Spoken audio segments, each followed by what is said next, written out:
Good morning, friends.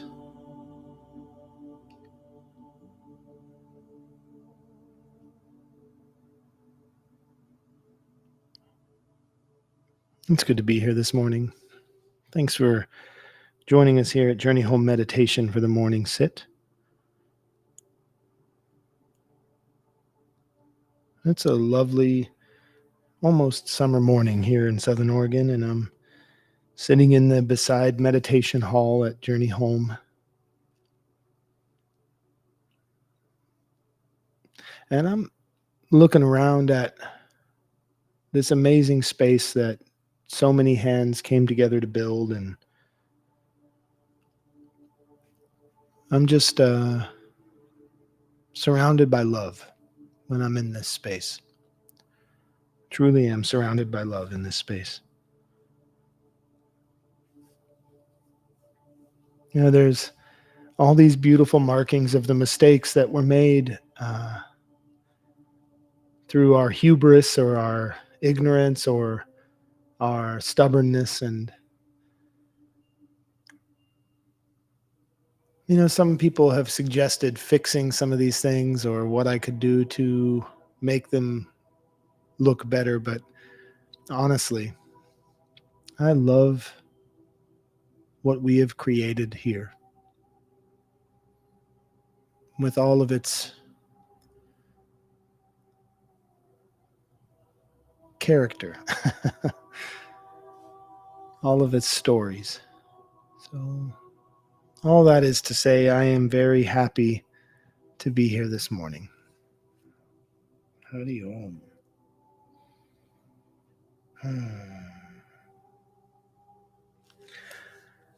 Today we're going to do our program of some shared breathing, and I'm going to do some contemplation this morning. And I had a topic suggestion of talking about forgiveness. So that's an easy one for me to talk about. It's kind of been one of the pillars of my practice is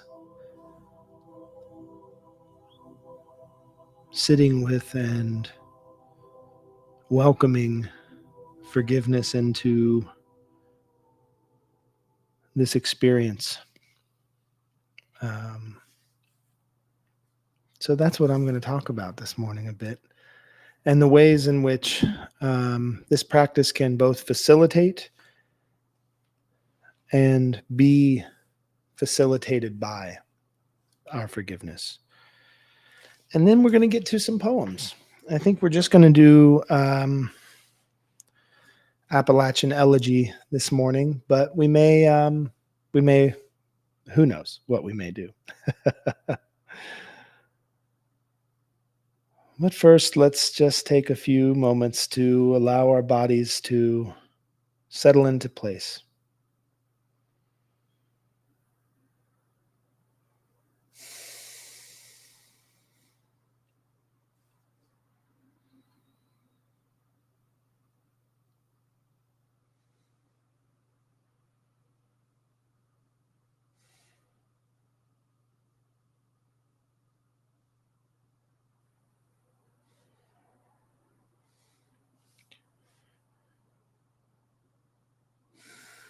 Sometimes the practice of finding place is frustratingly difficult. But there are a few things we can do to help make this process more accessible. And one of those things is to utilize our senses to serve this purpose. So when we're talking about settling in, we need to find safety and security and relax into just being in this moment, not thinking about the next 5 things we have to do, not thinking about the 15 minutes that I was late getting started this morning, and all of those things. And using our senses is a way that we can have input coming into us that is inviting us here, because our senses are not in the future or in the past. Our senses are always in the moment. So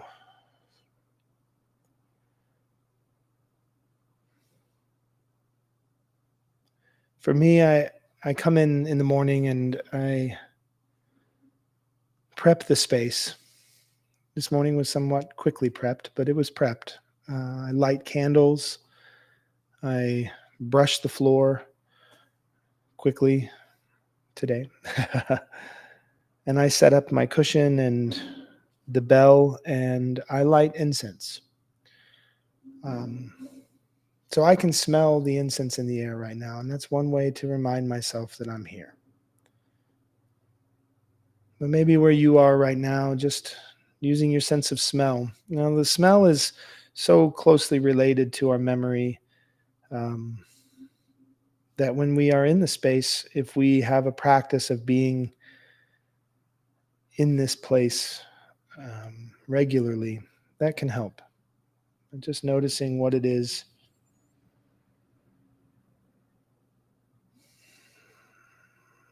I have the sweet and smell of smoke and flowers.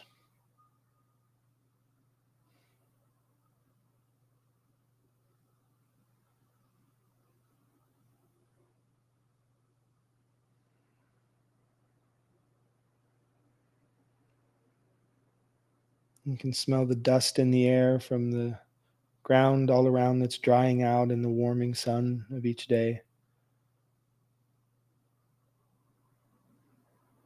What is it that you're smelling that's bringing you into place? And then I move on to my sense of touch, my skin.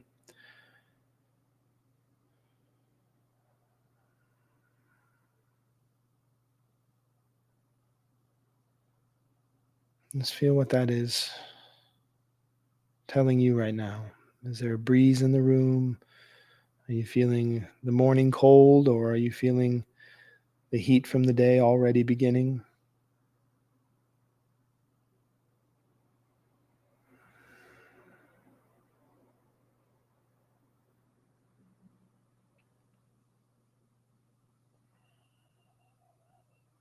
What's the taste in your mouth? Maybe you're tasting your morning coffee or tea, or you haven't brushed yet, so you're tasting all of those tastes of sleep. And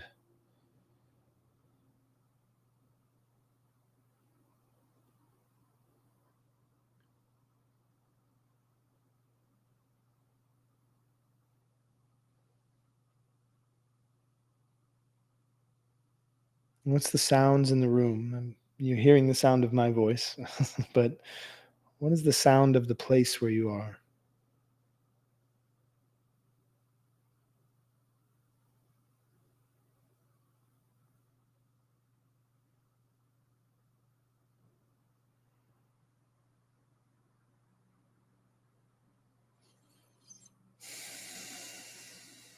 What is the light like in the room? If you close your eyes, do you see the dancing of the light and the shadow on your eyelids?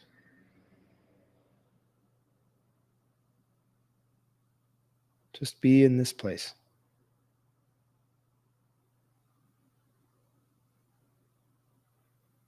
And then let's follow our breath all the way into our body, breathing in through the nose to the bottom of the belly. Let's take a few breaths until we start to feel release in our bodies and relaxation, our mind settling, our emotions beginning to calm and just be open to receive.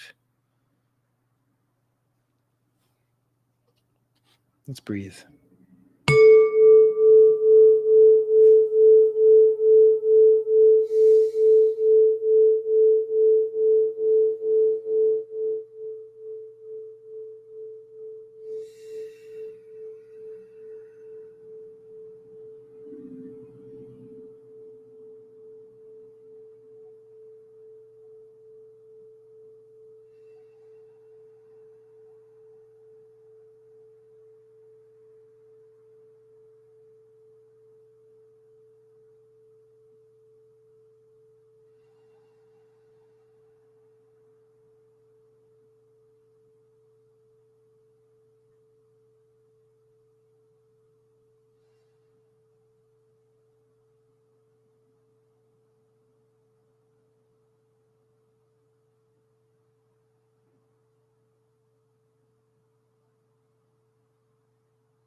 bringing your spine into an upright position if you're seated, or if you're lying down, just straightening your spine and opening up all of the muscles in your abdomen, your ribs, your lower back, just stretching your body open. If you are seated, have your feet comfortably on the ground or legs crossed in a comfortable position. Letting the shoulders drop down and gently bring the shoulder blades together in the back, just enough to open your chest. Right here, just open that spot. Turning your hands palms upward is just enough to roll those shoulders open.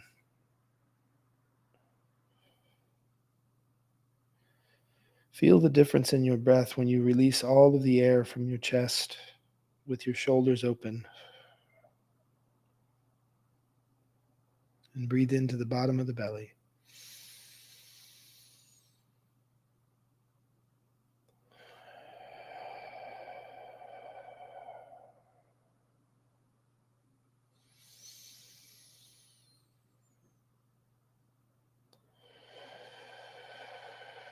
Let's do 3 breaths together. Breathing in, I am here. Breathing out, right now.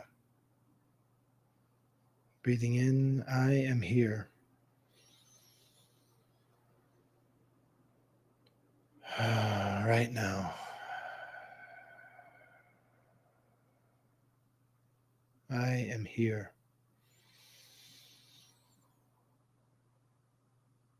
Right now.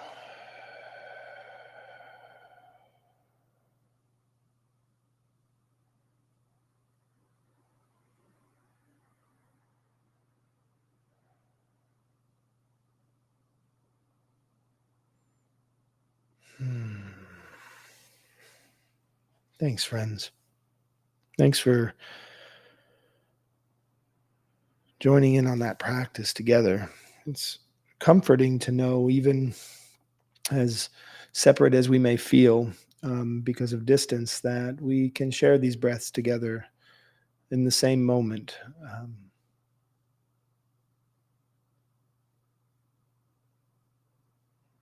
The consciousness, the awareness reminds us of our connectivity all the time. Even when our awareness is bringing us to become aware of feelings of disconnect, those feelings of disconnect is an awareness that I should feel connected. Why am I feeling the disconnect? What is keeping me separate from belonging in this moment? So even that awareness is lovable. Ram Dass has a beautiful mantra of I am loving awareness. I am loving awareness. Just as things arise, we can love them. What does it mean to love these things? I think that um,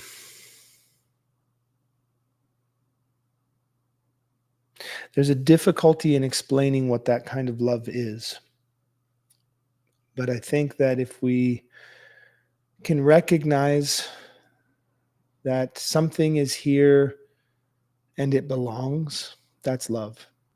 If we can recognize that something comes as it is without fear, or even with fear, um, gosh, it has to go deeper than that. It has to go into the unconditionalness of the love, doesn't it? If I am to be in love, it must be with everything all at once.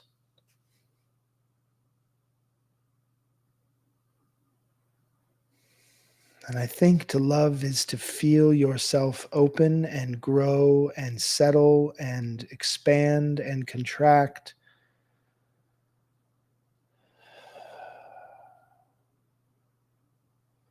And to be forever in a moment. Maybe that's what it is.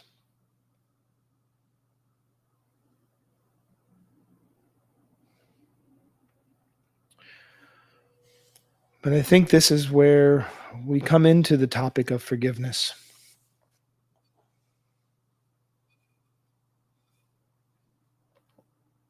Um, what is that thing that keeps us from feeling connected in any moment?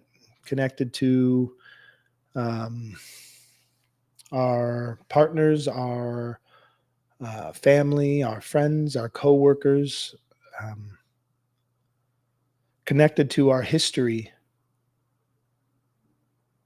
to know that we are of something, not an accident or a mistake, or um, to not have feelings of blame and guilt and shame that want to come up time and again that keep us separated from that acceptance and connection. And there's that one or two thoughts that's right there, those beliefs. Um, and that's where forgiveness is, that's where it lives. So I don't really know how to enter into this topic from the beginning. It usually has to come from an organic understanding, but I think what I'll do is just tell a story. Um, and I don't know if I've told this story before, but I had a lipoma, a fatty tumor that was the size of two full fists, maybe even a little larger. It started off as this small thing in the middle of my back, right next to my spine, nestled between my spine and my right shoulder blade. And it started off as just this little bump. And over the years, that little bump grew and accumulated and collected. And at that time in my life that was happening, I was going through a really robust and difficult and sticky periods of communication with the people in my life.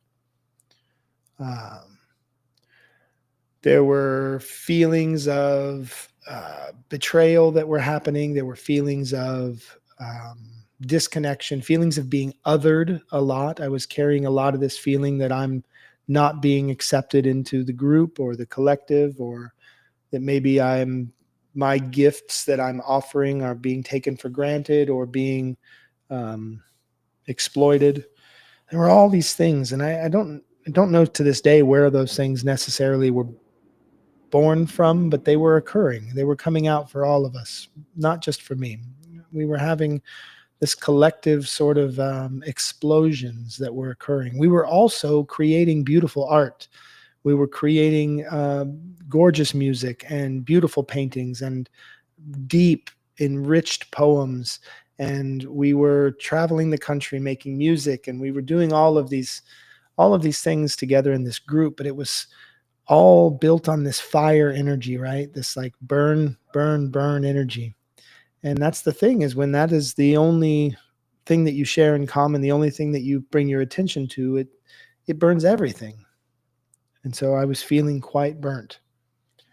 And as I was moving through, this tumor was growing and growing and growing, and years had gone by, and I'd had this very large kind of hunchback that I was carrying around with me. And it definitely contributed to my body dysmorphia, definitely contributed to my inability to feel sexually attractive or to want to be embraced by people in deep hugs, which is so important to me.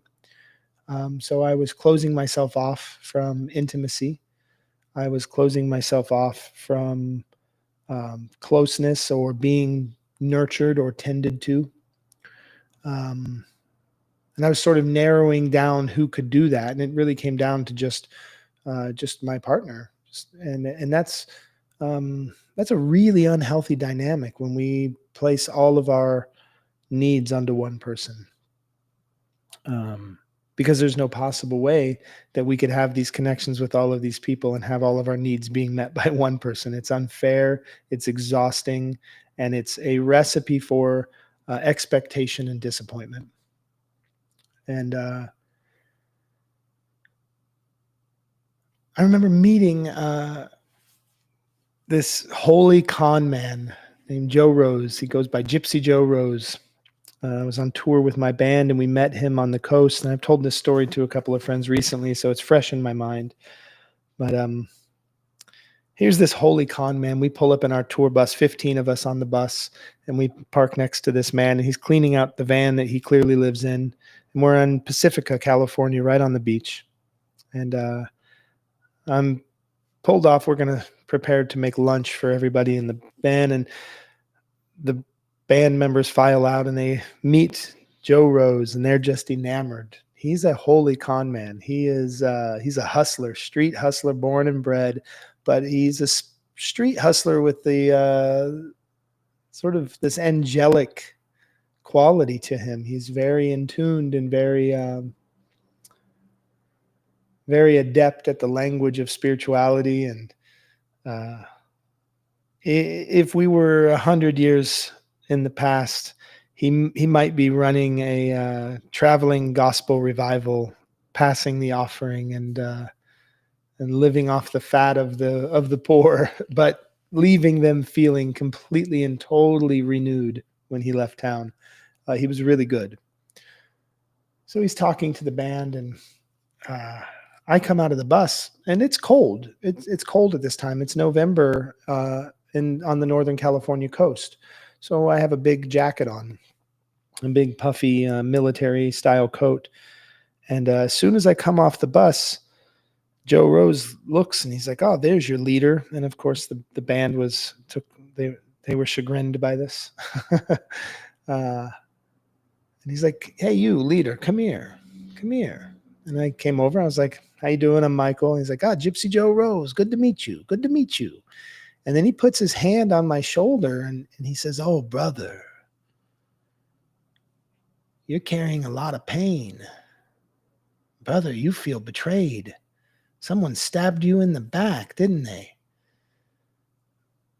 And I was floored. I had a 5-pound tumor in the middle of my back, and there's no way he could have seen that. Um, he took his hand and he moved it around my back, and he said, "Yep, it's right here, brother. You're holding all that right there. That's lifetimes of pain, brother, lifetimes.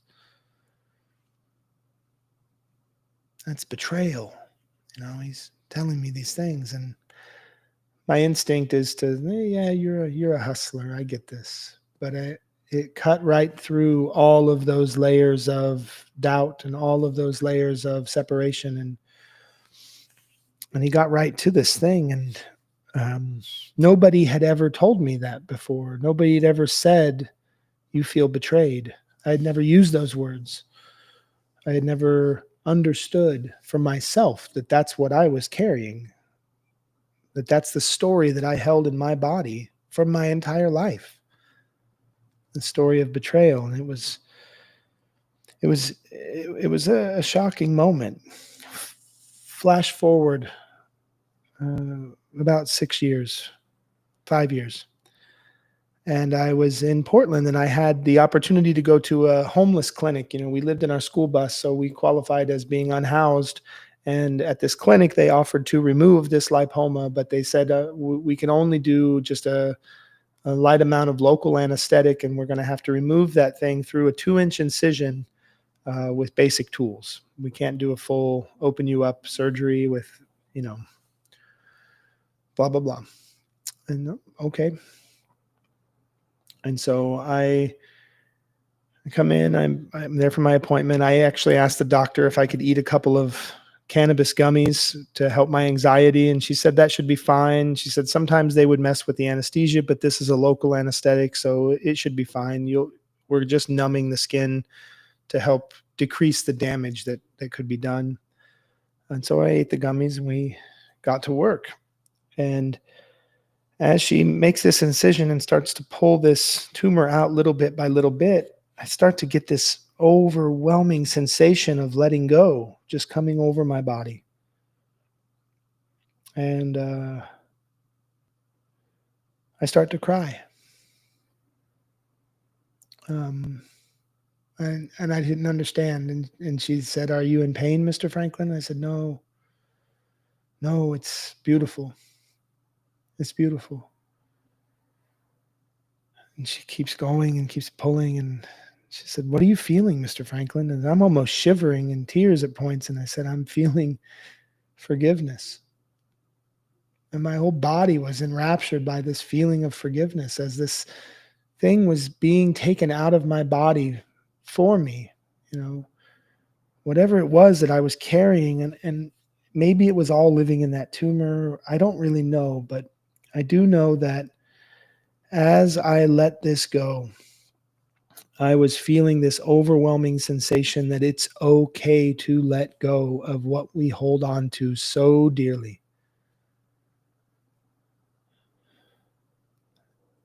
And I didn't realize how much I was able to dissociate in my life from my own needs and my own feelings of not having been provided with that kind of care, not having been provided with that kind of love or that kind of nurturing, um, to not have people soothing me as a child, not in that way, not in the way I needed. And it was by no fault of anyone that they couldn't do that. Their unavailability was lifelong. And I had made it about me so much so that I needed to disassociate from me for the years of my life because I thought if I'm not being loved and tended to and cared for by the people that are, quote, supposed to, end quote, do that, then it must be something wrong with me. I must just not be that lovable. I must just not be one who they really want to care for. And so I had held that story. But when you hold that story for long enough, you learn to step out of your own needs. That my needs are not the ones that are important. My feeling of comfort and to be soothed in that way is not that important. And so you learn to soothe in other ways instead of processing and allowing these things to move through our bodies and to know that we are safely held and can process the pain. It becomes trauma. It becomes unprocessed. And then that trauma, that's really, really difficult stuff. It's really stuck. It's in there like a tumor. It grows roots. Tumors grow roots and they root in. And that's what trauma does. It gets in there and it holds tight and it clings to parts. And so you start doing things to soothe yourself from the pain, but you're never really processing it. You never learn how to regulate. You never learn how to be in your own body. And so then you never learn how to love your own body. You never learn how to let someone love your own body. You never learn how to trust or be trusted because you survive. And that's good enough. So forgiveness, sometimes that's forced on us. Sometimes as a doctor's tearing you out bit by bit, you got to let go. And I think that same thing happens in other ways. Because I had to learn not only to forgive what happened to me as a child, that's much easier. That's much easier. I can forgive others really easily. I can look at someone and even if I'm angry or hurt or betrayed, at some point I can look at pretty much anyone and go, I understand it. I see what you're doing there. You're just surviving, friend. You're just doing what you need to do to protect yourself and to feel okay. Just trying to make it through. But forgiving myself, well, that was more difficult. Because there's the I should know better, I'm not good enough feelings. Those beliefs are really strong. And it comes out in different ways. I have different people in my life, And as we process these things together, it comes out as self blame, it comes out as self hatred, it comes out as self importance, it comes out as separation, it comes out as all these different ways that we express our inability to let go of our belief that we don't belong. I was talking to another friend recently. Um, she's an elder, and she was talking about how she never had anybody to soothe her. And so she had to learn how to do that herself. And that caused a lifelong distrust of others. So she was never really able to have a fully enriched feeling of deep love and a relationship of like deep love with anybody, because she believed that she had to do that on her own. You know, she she was never taught by anyone else that she had value. So she had to either learn to value herself and protect herself, or if for her, it would have been sure demise. She would have been lost in something that she couldn't have control over and couldn't get back. And she was saying that the hardest thing about that is forgiving herself for being in relationships that she knew that she just wasn't quite right for, but believing that it's the best that she deserved. And to do that in those places because they did not challenge her trust issues. So she would stay in these relationships. And she said, at this age in my life, I've let go of being in a relationship with anyone. I just not gonna, it's probably not gonna happen. And that's okay. Romantic relationships get far too much importance in our culture, I think, because romantic relationships are often the one place that we go to heal our wounding from our parents or our childhoods, our siblings, whatever it is, all those woundings. We find a romantic relationship to use as our therapy, sort of try to suture all of our wounds with that one thread. But to hear her express without fear that she is learning to forgive herself and understand how to love herself for that, that was pretty big.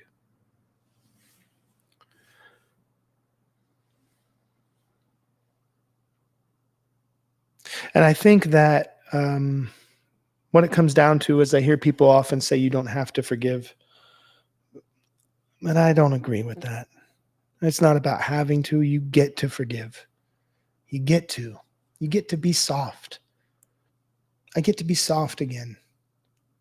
I get to be embraced. I get to feel someone's hands wrap around my body, and I'm not ashamed of a lump full of betrayal in my back. I'm not scared of being seen. And I get to let those things soften me. I get to let myself start to understand and feel what it is to be loved some days. And it's phenomenal. And it helps me love so much deeper all of the people in my life. It helps me just sit and love, learning that someone is doing this to protect themselves. I was talking with one of my dear friends, and we were talking about when someone is dishonest in our lives. I love this person. I love, and it's not just one person. There's multiple people. This is something that comes up sometimes in our lives. People are dishonest. And I became aware of the understanding that I love this person and I would want to protect them. When they are doing that, that's their way of protecting themselves. There's something deep inside of them that they just want to protect. They want to protect it, so they're not going to be open about it. And that's okay. It's got to be okay. because I would want to protect them. So why would I not think it's wonderful that they have learned something to protect themselves? Let them protect themselves. And do not take it personally, because it's not about you. It's not about me. The feelings that I have of feeling upset are, well, I want to be the protector. I want to be the one to protect you. No, stop all of that. That's not your job. It's not your right. And that's not the way that you're going to love this person how they are right now. You're not going to love them by stepping in to protect them. You're going to love them by seeing them taking care of themselves in whatever way they can so that they can show up for you. Release the shame and the blame and the guilt. Release the feelings of not being the one that they're choosing to put all of their faith in this moment. So what? Just love. Just love that. You know? And then work on your own shit. Work on why it is you feel like you have to be something special. You don't just get to be special for being. You have to be something special. You have to represent something special. You have to earn somebody's love. You have to earn somebody's adoration. Where did that come from? That's the question. And that's where the forgiveness is waiting for you. It's waiting for me. It's waiting for me to sit down with it and say, all right, forgiveness, what is our work today? What is our work today? No, you don't have to be amazing and special and stand out of the crowd just to be worthy and valuable and loved. Yeah, good luck. Let's do that together. Let's do that work. Let's step out of those masks and those roles, and let's just try to be lovable in your own body right now. Can you be lovable? And are you able to be loved today? Maybe that's what love is asking of you today. Are you able to be loved just as you are? That's forgiveness. Okay, I've rambled on and on. It took a lot of rambling to get around to it, but I think I got to a place where I understand what it is I'm feeling. I hope that was helpful to anybody out there who thinks about forgiveness. I think it is important that I say that forgiveness is not about anybody else necessarily. Even if it's about forgiving somebody else, it's not about you having to tell that person unless you want to. Unless you want to participate in that relationship with them, that's okay. But I forgave my stepmom for years of abuse that stayed with me in such a way that I embodied it so deeply that I didn't even realize I carried it. I didn't even know that that's what it was that was driving my drug addiction and my fuck addiction and all of those things. Didn't even know. That's how deeply I embodied her hatred of me. But she didn't hate me. This is what I had to learn. It had nothing to do with me. She hated herself because she was taught as a young girl to hate herself. And she didn't know how to do anything but that. So that didn't have anything to do with me. So I forgave her. I forgave her because I knew I could make that same mistake. I talked about this a couple weeks ago, but I didn't tell her. That's her work. You can forgive someone and not even tell them. It's about you. So we're going to get to, hello friend, we're going to get to the poem for today, and then we'll wrap up. We are working still in Bell Hook's Appalachian Elegy, Poetry in Place. Come on in, friends. Yeah. You guys you're welcome to grab seats or cushions or whatever you would like to do. Okay, let's see if the Bell Hooks magic works today. We're on number 14 today. Let's see if Bell Hooks is going to tell us anything about forgiveness and growth. Yeah, I think so. Hard rain softens harder ground. From solid rock to mud, so thick feet go under, making every step dirge and trial, even as joy surfaces. At last today we plant, we hope.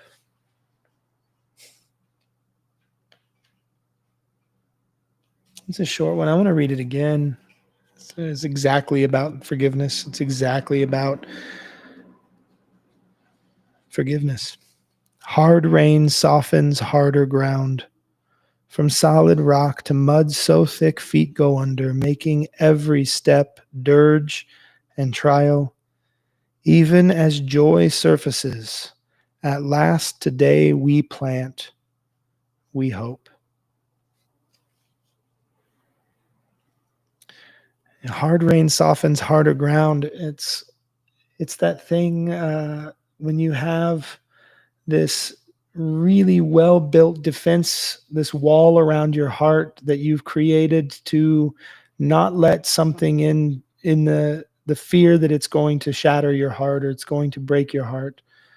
So you create this hardness around parts of your life, and it keeps coming up. You keep coming up against it. That hard rain that softens that ground. That's our trials. That's also the way that love forces its way in. And if we can soften that ground, that's the forgiveness.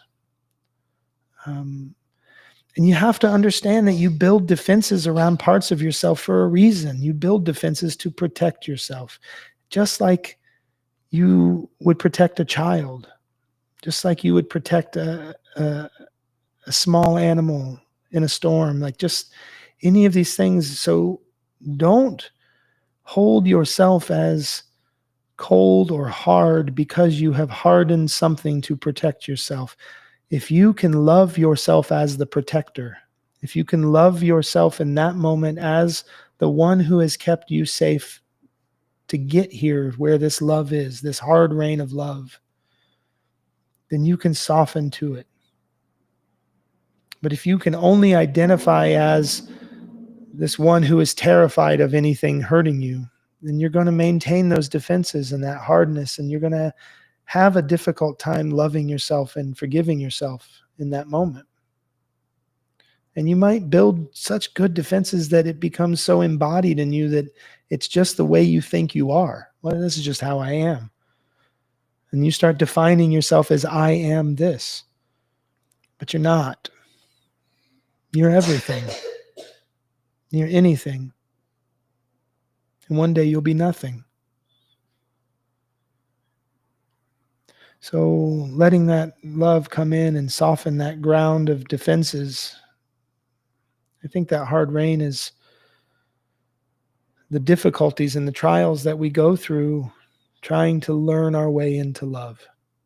And that's forgivable. That's forgivable.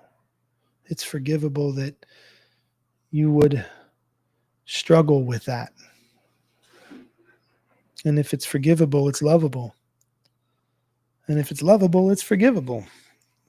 So thanks, Bell Hooks, for reminding us that once we break that open, we can plant and we can hope.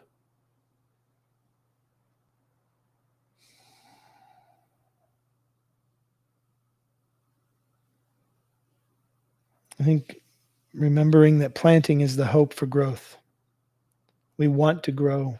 We want to be larger so that we can take more in and we can become shelter.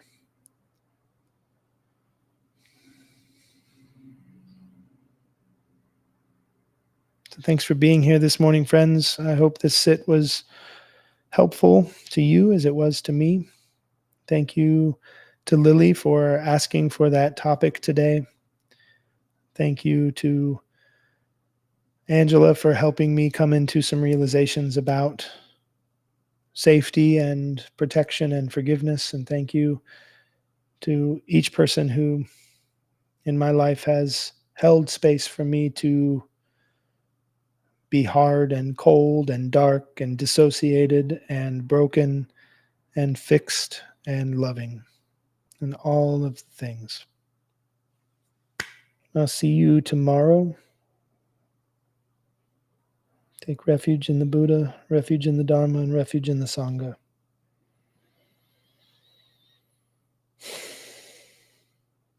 Hariom.